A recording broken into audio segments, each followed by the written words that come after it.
I kind of was interested in nothing, really.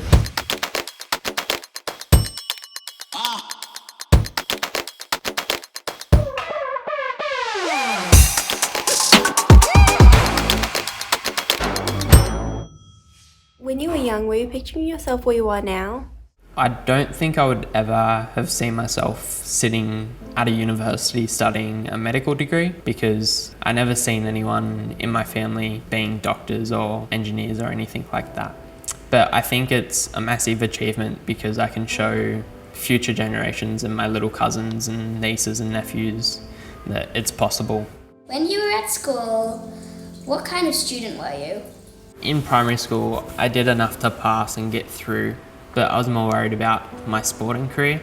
I was playing for the Sydney Swans Academy when I was 12 and 13, and over the Christmas holiday, I went surfing and injured my back and then found out that it was broken. And then my neurosurgeon told me that I wasn't allowed to play contact sport anymore, so kind of couldn't play the sport that I loved.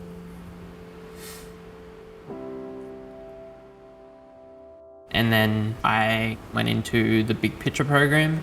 I went into the program because I was getting bullied at school and I kind of was interested in nothing, really. So Big Picture is a project-based learning program. So students will pick a topic of interest and research this for the semester, and it's kind of led me on a journey that wouldn't have happened without it. Why did you take an apprenticeship of a butcher?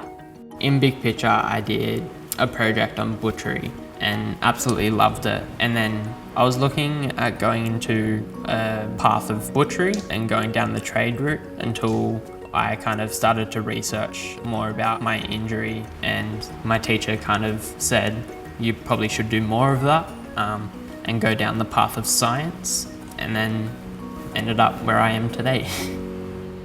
How did you know that you wanted to go to university? Did you have a conversation with someone that changed your point of view? So my teacher in high school, we had many conversations over the years about how to get into a medical degree to become a doctor. So I studied biomedical science for 2 years and failed 2 times of getting into medicine. And this is where I transferred into an enabling program to get my marks up. And then this year I got into a Bachelor of Medical Science and a Doctor of Medicine, where I'll become a doctor. What advice do you have for people who are finding it hard at school? You always see the kids doing well and it seems like it's just happening for them, but it's really struggling for you. And I think you always just see their good marks and not actually what's happening, because we all have struggles, just some people kind of hold it in. I think it's really important to not just base things off your marks, because they're important, but your kind of determination to achieve your dream is probably more important, and never be ashamed of taking no or being declined from anything. How do you find the motivation to continue studying during the global pandemic? I stay enthusiastic because I absolutely love what I study. I live and breathe everything about the human body. And I think you just have to find that special thing that kind of clicks with you. It's really hard to find, but once you find it, it's kind of makes life easier.